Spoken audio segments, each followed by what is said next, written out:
Ya pemirsa, isu legalisasi kasino muncul dalam rapat dengar pendapat Ditjen Anggaran Kementerian Keuangan bersama dengan Komisi 11 DPR. Perbincangan itu menyulut kontroversi pemirsa. Dan akan kita bahas lebih dalam bersama dengan Wakil Ketua Umum MUI Pak Anwar Abbas dan juga pengamat kebijakan publik Pak Agus Pambagio. Selamat malam Bapak-Bapak sekalian. Selamat malam, Assalamualaikum warahmatullahi wabarakatuh. Waalaikumsalam. Baik, saya langsung saja yang pertama ingin ke Pak Agus terlebih dahulu. Pak Agus, ini kita tahu bahwa kasino sudah dijadikan opsi, baru diusulkan begitu ya, menjadi opsi untuk menggenjot anggaran. Bagaimana pandangan Anda terkait dengan hal ini, Pak Agus? Oke, saya menjawabnya bukan dari segi agama dan sebagainya, itu kan nanti urusan Pak Anwar lah. Jadi begini, Jakarta itu dulu dibangun dengan uang judi oleh Bang Ali. Ya kan? Nah, sewaktu saya ke Mesir, saya lihat ada kasino. Saya di UAE, di Dubai ada kasino. Kemudian di Malaysia juga ada. Jadi mereka gunakan itu untuk dana pembangunan dan sebagainya. Dan memang yang boleh judi itu kan di Malaysia kan bukan orang-orang harus turis gitu ya, tidak ber-KTP atau ber-ID Malaysia. Jadi kalau mau dibangun sih, buat saya is no comment, sejauh kita tidak ikut berjudi dan sebagainya. Saya ngomong komentarnya di luar agama ya, yang memang melarang judi, tapi itu judi terus merangsek di negara kita meskipun ilegal itu berjalan, apalagi yang namanya judi online. Oke, baik. Nah, kalau dari Pak Abbas bagaimana pandangannya kalau dari MUI sendiri terkait dengan legalisasi kasino dengan tujuannya adalah meningkatkan pendapatan negara untuk mensejahterakan rakyat juga. Pandangan MUI seperti apa, Pak Abbas? Ya, agak kaget juga saya ya. Seorang anggota DPR mengajukan usul seperti itu. Padahal saya yakin sekali yang bersangkutan itu punya agama itu ya. Dan di dalam konstitusi kita pasal 29 ayat 1 dinyatakan bahwa negara berdasar atas ketuhanan yang Maha Esa. Jadi artinya negara harus menghormati nilai-nilai dari ajaran agama. Tiba-tiba anggota DPR berkeinginan untuk melindas ajaran agama. Timbul pertanyaan dari saya, ketika yang bersangkutan bicara agama, dia kemana kan itu ya? Kecuali kalau seandainya ada agama yang membenarkan praktek perjudian. Lalu itu bagi saya ya, tidak boleh ada undang-undang dan kebijakan yang kita buat di negeri ini kalau undang-undang dan kebijakan itu bertentangan dengan ajaran agama. Kecuali kalau seandainya pasal 29 ayat 1 dan 29 ayat 2 itu sudah kita anulir ya. Tapi sepanjang pengetahuan saya ya, pasal 29 ayat 1, pasal 29 ayat 2 itu belum pernah diamandemen. Sementara pedoman kita adalah Pancasila dan Undang-Undang 45. Boleh nggak kita melanggar nilai-nilai Pancasila? Boleh nggak kita melanggar konstitusi? Ya nggak boleh. Timbul pertanyaan pada diri saya. Kenapa kok seorang anggota DPR berpikirnya tidak konstitusional? Gitu, itu pertanyaan saya itu ya. Nah, oleh karena itu bagi saya jangan sampai seperti orang panik gitu ya. Sepertinya kita hanya bisa mendapatkan uang dari cara-cara tidak halal. Padahal kita adalah bangsa yang beragama. Padahal kita adalah bangsa yang berbudaya. Oleh karena itu bagi saya ya, ide ini adalah keluar dari orang yang tidak Pancasilais. Keluar dari orang yang tidak menghormati dan menghargai konstitusi. Oke. Jadi begitu, terima kasih.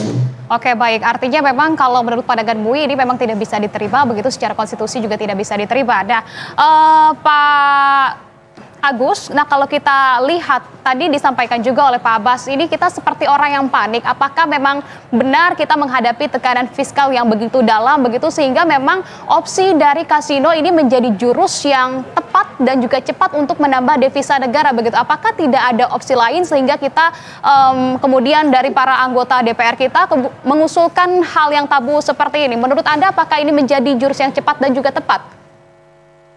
Begini, negara kita secara finansial memang persoalan.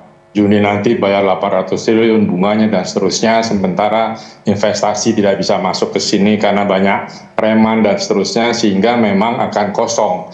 dan uang dari dividennya BUMN sudah masuk ke Danantara sehingga APBN akan bolong ini. Nah, itu perkaranya. Sekali lagi, saya tidak membahas dari segi agama.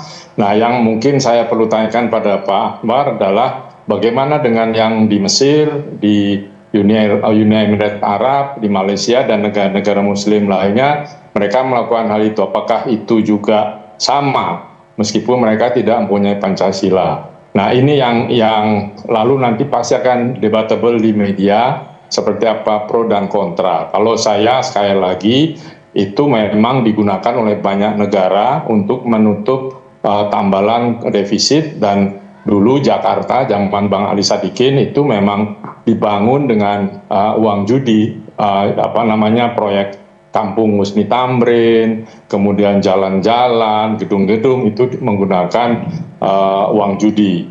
Dan sekarang ini jangan lupa perjudian di Indonesia marak sekali dan tinggi sekali, karena meskipun itu ilegal, apalagi yang namanya judi online itu kapitalisasinya triliunan. Nah, seperti itu bagaimana kira-kira dari sisi pandang agama? Apakah pemerintah harus memusnahkan semua judi online? Buktinya tidak bisa dimusnahkan, bahkan berkembang, karena bandarnya tidak ada di Indonesia misalnya, tetapi judinya korbannya orang-orang Indonesia. Oke, baik. Oke, Pak Abbas boleh ditanggapi tadi yang sudah dinyatakan oleh Pak Agus. Silakan Pak Abbas. Ya, kalau bagi saya ya, jangan sampai ya pertimbangan-pertimbangan untuk mencari keuntungan itu mengorbankan jati diri kita sebagai bangsa yang berbudaya dan bangsa yang beragama. Kalau seandainya kita lihat di beberapa negara Arab, mereka membuka usaha judi ya, jangan negaranya jadi acuan, tapi nilai-nilai dari ajaran agama. So di Arab itu juga dulu ada Abu Jahal dan Abu Lahab itu. Di Mesir itu ada Firaun itu. Jadi jangan Firaunnya ditiru, jangan Abu Lahab dan Abu Jahal yang ditiru gitu. Tapi kita tiru perilaku-perilaku mereka yang baik. Jadi kita tidak terlalu dengan rayaan-rayaan mereka kalau seandainya cara-cara yang mereka dapat itu adalah cara-cara yang melanggar ketentuan agama dan budaya kita. Oleh karena itu bagi saya ya, kalau seandainya misalkan sekarang pemerintah mengalami kesulitan dalam masalah pendanaan dan pembiayaan ya kalau bagi saya ya pertama ya yang harus diusahakan bukan membuka usaha judi, tapi bagaimana kita bisa meningkatkan produktivitas rakyat ya. Saya dari berbagai literatur saya baca ya, yang nama judi itu ya berkorelasi negatif itu dengan produktivitas. Jika orang semakin terlibat dalam dunia perjudian, maka produktivitasnya akan menurun. Oke. Gitu. Jadi semakin jauh orang dari perjudian, produktivitasnya semakin meningkat. Sini begitu ya. Yeah. Dan yang kedua adalah kalau kita butuh butuh dana, butuh pembiayaan ya, kita harus fokus pada pengentasan pengangguran. Kemudian bagi saya yang sangat besar ya, dana yang bisa kita dapat dan peroleh adalah imbal hasil pengelolaan sumber daya alam. Ya, sepanjang pengetahuan saya ya, yang kenyang dari hasil sumber daya itu adalah pihak investor yang datang dari luar, bukan kita gitu. Oleh itu menurut saya pemerintah gagah dan berani ya untuk melakukan negosiasi ulang tentang bagi hasil yang terkait dengan masalah sumber daya alam. Jadi tanpa kita melirik-lirik kepada hal-hal yang diharamkan dan dilarang oleh agama ya, kita akan bisa mendapatkan pendapatan yang baik dan yang halal menurut saya. Oke, artinya menurut Anda ini malah membuka ruang begitu ya pada sektor yang kontroversial ya, selain secara etis dan juga memang secara sosial begitu ya. Alih-alih kita mungkin mendapatkan penghasilan dari yang berbasis pajak ataupun dari sektor yang produktif begitu ya, malah ini kurang produktif begitu menurut Anda. Bapak-bapak sekalian. Bagi saya ingin terus sedikit ya. Oke. Jika pemerintah melegalisasi judi, sementara di dalam pasal 29 ayat 1 dinyatakan negara berdasar atas ketuhanan Yang Maha Esa, maka pemerintah telah mengajari rakyat untuk tidak menghormati konstitusi. Maka negara berarti sudah mengajari rakyat untuk tidak menghormati lagi falsafah bangsa. Kalau itu yang terjadi, kita akan berhadapan di lapangan. Baik. Kalau itu yang terjadi ya, kalau seandainya Pancasila sudah tidak lagi dihormati, kalau konstitusi sudah tidak lagi dihormati dan yang mengajari untuk tidak menghormati aturan negara, yang mengajari aturan pemerintah, maka pemerintah akan ambil risiko. Oke, cukup keras penolakan dari MUI. Bapak-bapak sekalian, kita akan mendengarkan terlebih dahulu dan melihat secara langsung bagaimana tanggapan dari warga. Seperti apa sebetulnya komentar warga terkait dengan isu legalisasi dari kasino untuk menambah objek pemasukan negara. Sudah ada rekan kami, Juan Ardia dan juga juru kamera Eko Miyadi yang akan melaporkan langsung dari kawasan Lapangan Banteng, Jakarta Pusat. Juan, selamat malam. Juan, seperti apa komentar dari warga terkait dengan isu legalisasi kasino ini? Silakan dengan laporan Anda. Baik Anissa, memang benar pemerintah dalam belakangan ini sedang berupaya untuk menambah penerimaan negara dengan beberapa objek baru. Salah satu yang dibahas dalam Komisi 11 DPR RI adalah mengusulkan untuk melegalisasi kasino seperti yang telah dilakukan di negara Uni Emirat Arab. Sesama negara yang mengandalkan sumber daya alam, sepertinya Uni Emirat Arab ini telah melakukan legalisasi industri perjudian dan juga kasino untuk penerimaan negara bebas, bukan pajak. Nah ini apakah nantinya akan diterapkan di Indonesia? Kami akan meminta tanggapan dari warga, apakah mereka setuju atau tidak setuju dengan usulan terkait dengan legalisasi kasino. Dan saat ini saya sudah bersama dengan Mas siapa? Halo, selamat malam. Saya Berli. Menurut saya ya, kalau dari pandangan hukum aja kan udah tercantum ya di undang-undang kalau untuk judi online itu kita dilarang ya. Tapi balik lagi ke regulasi pemerintahan kita gitu. Di samping hukum kita juga ada agama, moralitas kita mengenai judi online karena menurut saya dibanding judi online yang nggak jelas duitnya kita mengalir kemana, menurut saya ada baiknya juga kita adakan kasino di Indonesia. Tapi itu balik lagi sih ke pemerintah kita seperti apa, karena banyak pro dan kontra mengenai masalah ini. Berarti artinya Mas Berli ini apakah setuju atau tidak setuju atau masih mengambang ini? Kalau menurut saya ya, kalau untuk penambahan pendapatan negara itu fine-fine aja sih sebenarnya, tapi kan balik lagi yang saya bilang itu mengenai banyak pihak untuk keputusan kasino di Indonesia. Tapi kalau menurut saya sih why not gitu. Baik, terima kasih Mas Berli untuk waktunya dan pendapatnya. Saat ini saya juga akan bertanya-tanya lagi kepada warga lain terkait dengan legalisasi kasino ini. Apakah setuju atau tidak setuju? Selamat malam Bapak. Dengan siapa? Dengan Tukiran. Pak Tukiran, boleh minta pendapatnya nggak? Apakah Bapak setuju legalisasi kasino ini diterapkan di Indonesia sebagai pendapatan negara? Kalau menurut saya pribadi, saya kurang setuju. Karena termasuk perjudian sih. Kalau gitu, Indonesia kan mayoritas Islam, tapi untuk perjudian sih kayaknya kurang pas gitu. Artinya Bapak tidak mendukung ya adanya legalisasi kasino di negeri ini? Tidak mendukung. Apakah usulan ini juga bisa diterima atau artinya memang 100% Bapak ini menolak adanya legalisasi kasino di Indonesia? Saya pribadi sih menolak. Iya. Baik, terima kasih untuk waktunya Pak. Selamat melanjutkan aktivitas. Demikian Anissa, ternyata ada yang masih mengambang dan mengikuti pertimbangan dari pemerintah ke depannya. Tetapi juga ada yang menolak karena memang Indonesia memiliki budaya dan aturannya sendiri dibandingkan dengan negara lain. Dan kembali ke studio, Anissa. Oke, baik Juan, terima kasih kalau begitu atas laporan Anda. Selamat kembali bertugas.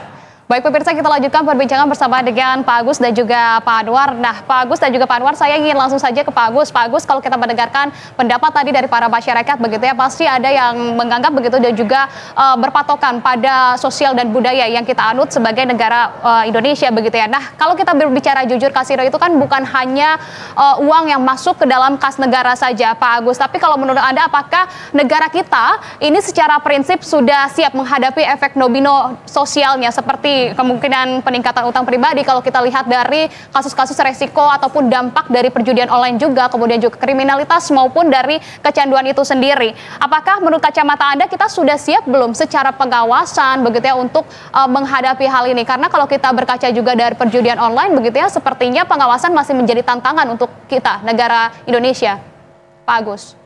Ya sama saja sebagai negara koruptor yang dahsyat begini, pengawasan pasti hampir tidak ada gitu ya. Nah sekali lagi seperti negara-negara muslim lainnya yang boleh berjudi bukan warga negaranya. Di Malaysia itu kalau Anda ke Genting Island diminta paspor.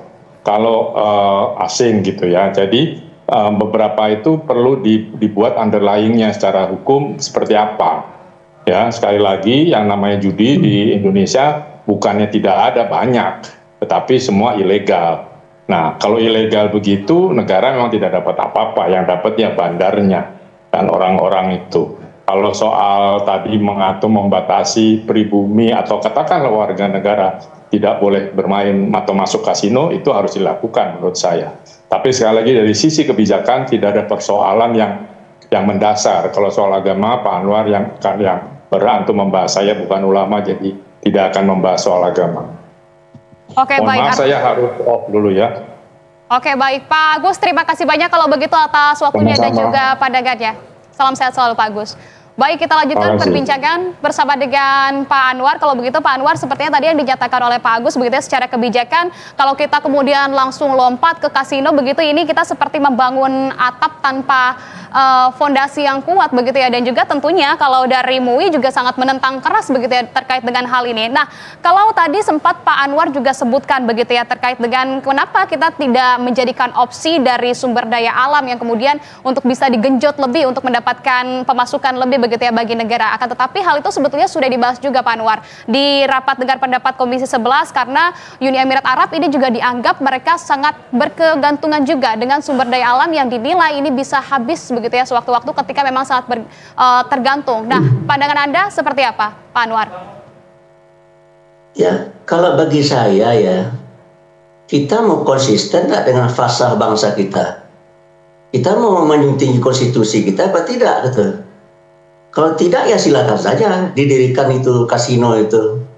Tapi kalau seandainya kita masih konsisten dengan Pancasila dan Undang-Undang 45, pasal 29 ayat 1 itu isinya adalah negara dan pemerintah harus menghormati ya, nilai-nilai dari ajaran agama. Negara berdasar atas Ketuhanan Yang Maha Esa. Kalau negara berdasar atas Ketuhanan Yang Maha Esa kan berarti negara harus menghormati ajaran agama. Saya baca tidak ada agama yang mentolerir, 6 agama yang diakui di negeri ini yang mentolerir praktek perjudian, nggak ada satupun gitu. Lalu kok sekarang berani-beraninya pemerintah berencana untuk membuka kasino? Berarti kan tidak lagi menghormati agama bangsa ini. Kalau nggak lagi menghormati agama, berarti negara ini negara ateis, negara komunis. Makanya timbul pertanyaan dari saya, ini ide dari siapa? Ini dari PKI Gaya Baru atau bagaimana nih? Gitu. Jadi kesimpulan saya ini kok mengundang kecurigaan bagi saya ini ide-ide kayak begini, karena sudah melecehkan dan mengabaikan nilai-nilai ajaran agama. Kalau seandainya ini didukung oleh pemerintah, pertanyaan saya, ini pemerintah PKI atau pemerintah apa ini? Kalau seandainya dilegalisir oleh pemerintah, berarti pemerintah PKI ini, pemerintah yang tidak menghormati Tuhan ini. Bahaya sekali ini, bisa ruwet masalah ini menurut saya ini ya. Jadi kalau menurut saya, pemerintah jangan kehilangan akal. Tugas negara itu adalah melindungi rakyat, ya, melindungi agama mereka, melindungi keyakinan mereka. Jangan diacak-acak agama mereka, jangan diacak-acak keyakinan mereka. Jangan difasilitasi mereka untuk melanggar ajaran agama mereka. Itu tugas negara itu. Melindungi rakyat, ya kemudian mencerdaskan rakyat, mensejahterakan rakyat. Begitu. Itu yang namanya judi, itu tidak akan membuat pemainnya sejahtera itu. Saya sudah baca tadi ya. Ternyata keuntungan yang didapat oleh perusahaan kasino jauh lebih besar daripada keuntungan yang didapat oleh pemain. Jadi kalau gitu kesimpulannya apa itu? Kesimpulan siapa saja yang bermain di kasino pasti akan rugi. Kita kesimpulan saya itu. Nah, oleh karena itu mengapa kok pemerintah membiarkan rakyatnya rugi? Sementara di dalam alasan-alasan diterbitkannya surat edaran yang terkait dengan larangan judi online itu karena judi itu akan menimbulkan kerugian finansial. Itu pertama itu. Kerugian finansial untuk siapa? Kerugian finansial bagi yang bermain. Kemudian yang kedua adalah akan menciptakan gangguan mental. Ini yang menyatakan bukan saya, ini pemerintah ini dalam surat edarannya. Yang ketiga akan menimbulkan masalah sosial. Nah, lalu kok sekarang pemerintah yang punya ilmu, yang punya pengetahuan bahwa judi itu akan menimbulkan kerugian finansial, judi atau akan menimbulkan gangguan mental, judi itu akan menciptakan masalah sosial. Lalu kok sekarang akan melaksanakan bisnis judi gitu ya? Itu kan berarti sama saja pemerintah mengingkari apa yang menjadi sikap dan pandangannya. Kalau begitu pemerintah itu sudah kehilangan jati diri menurut saya. Masih harus hormat dan kita kepada pemerintah yang sudah kehilangan jati dirinya, yang tidak lagi menghormati Pancasila dan Pancasila. Saya maaf secara pribadi ya, sebuah pemerintahan kalau sudah tidak lagi menghormati Pancasila dan Pancasila tidak lagi layak untuk dihormati. Oke, baik. Menurut Anda dampak sosialnya ini cenderung negatif begitu ya, tapi kalau kita melihat negara-negara dengan mayoritas adalah masyarakat muslim begitu seperti yang Anda sebutkan tadi adalah negara Arab, kemudian kita juga tahu di Malaysia ini juga memiliki kebijakan yang ketat terkait dengan perjudian. Pak Anwar, apakah kemudian MUI melihat negara-negara ini sebagai contoh yang baik atau seperti apa? Atau malah harus ada hal yang diperbaiki, Pak Anwar? Kita kalau beragama itu jangan lihat orang. Kita kalau beragama itu lihat ajarannya, begitu. Sangat banyak orang Islam yang melanggar ajaran agamanya. Lalu kita akan mentolerir negeri ini akan melanggar ajaran agama Islam begitu. Ya jangan begitu dong logikanya. Yang kita ikuti dan kita hormati adalah bagaimana ajaran di ajaran agama Islam itu. Itu yang kita ikutin. Bagaimana praktek dan perilaku dari orang beragama Islam. Bukan itu yang diperhatikan. Saya beragama bukan karena orang. Saya beragama karena agama saya mengajarkan saya seperti itu, maka saya akan berbuat seperti itu. Agama saya melarang saya berjudi, maka saya tidak berjudi. Tadi kalau seandainya saya ikutin logika dari teman-teman saya, karena judi ini akan mendatangkan hasil yang luar biasa. Kenapa Anda tidak buka? Saya prostitusi. Prostitusi itu besar juga tuh. Apakah kita akan buka prostitusi? Apakah kita lembagakan prostitusi sebagai sebuah kegiatan yang legal? Ya kalau seandainya itu yang dilakukan ya menurut saya bukan Pancasila lagi mah falsafah bangsa ini. Itu sudah sekuler, itu menurut saya itu sudah ateistik itu menurut saya. Jadi saya terus terang saja agak ada kecurigaan saya ya dengan statement-statement yang muncul akhir-akhir ini gitu. Bahwasanya di negeri ini sudah ada upaya untuk melahirkan PKI baru, gaya baru, itu yang pertama. Yang kedua ada upaya dari pihak-pihak tertentu untuk membuat negeri ini menjadi negara sekuler gitu. Dan ini menurut saya sangat berbahaya ini. Ini menyangkut eksistensi bangsa. Maaf saja saya nih, kalau seandainya misalkan negeri ini sudah berubah menjadi negara yang sekuler, kalau seandainya negeri ini sudah berubah menjadi negara ateis, saya rasa negeri ini tidak nyaman lagi untuk ditinggali. Maaf saja ini. Kenapa negeri ini masih nyaman untuk kita tungguin dan kita tinggali? Karena kita masih konsisten dengan falsafah bangsa kita itu Pancasila. Karena kita masih konsisten dengan hukum dasar kita itu Undang-Undang 45. Kita sampai hari ini masih bisa bersatu, tahu enggak kenapa?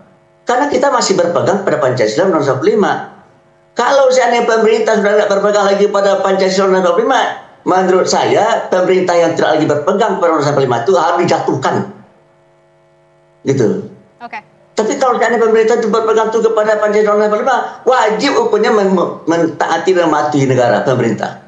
Baik. Jadi oleh karena itu bagi saya terserah pada pemerintah. Pemerintah ingin dihormati oleh rakyat atau tidak? Kalau ingin dihormati, patuhi Pancasila dan Undang-Undang 45. Kalau tidak mau dihormati, langgarlah Pancasila dan langgarlah Undang-Undang 45.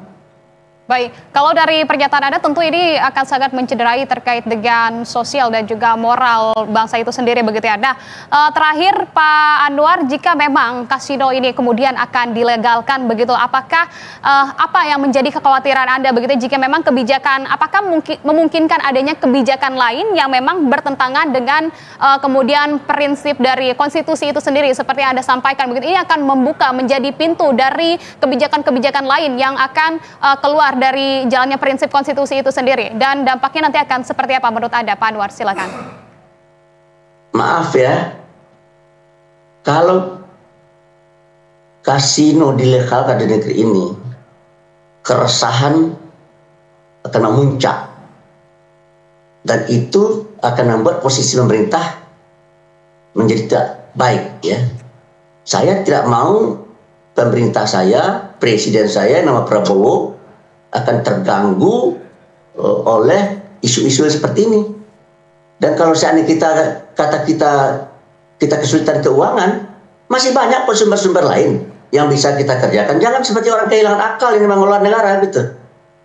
Ini kalau seandainya muncul ide untuk melegalkan kasino, perjudian bagi mendapatkan pemasukan bagi negara, itu namanya pemerintah sudah kehilangan akal itu, tidak layak jadi pemimpin itu. Tuh, anggota DPR yang ngomong seperti itu tidak layak jadi anggota DPR itu ya.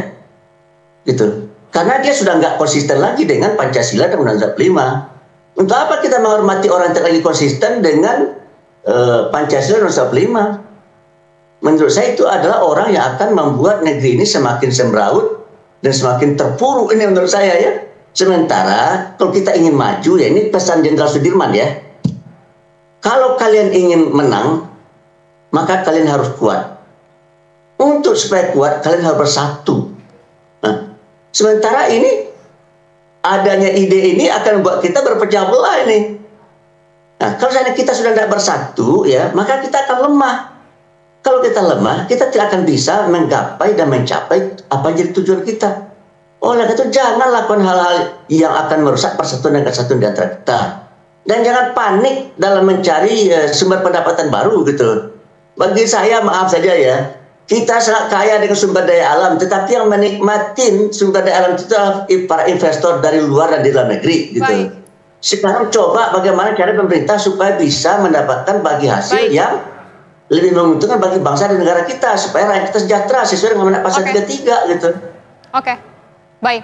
Oke, baik. Kalau begitu Pak Anwar, terima kasih banyak atas pandangannya. Kita nantikan dan juga kita lihat kelanjutannya seperti apa. Apakah ini kemudian hanya tes balon saja begitu ya, hanya melempar isu saja DPR begitu untuk kemudian melihat respon dari masyarakat nanti apakah akan menerima kebijakan yang memang ini kita lihat tabu begitu ya. Akan seperti apa kelanjutannya kita nantikan Pak Anwar. Sementara terima kasih banyak atas informasi dan juga pandangan Anda. Salam sehat selalu, sukses selalu Pak Anwar. Assalamualaikum. Waalaikumsalam.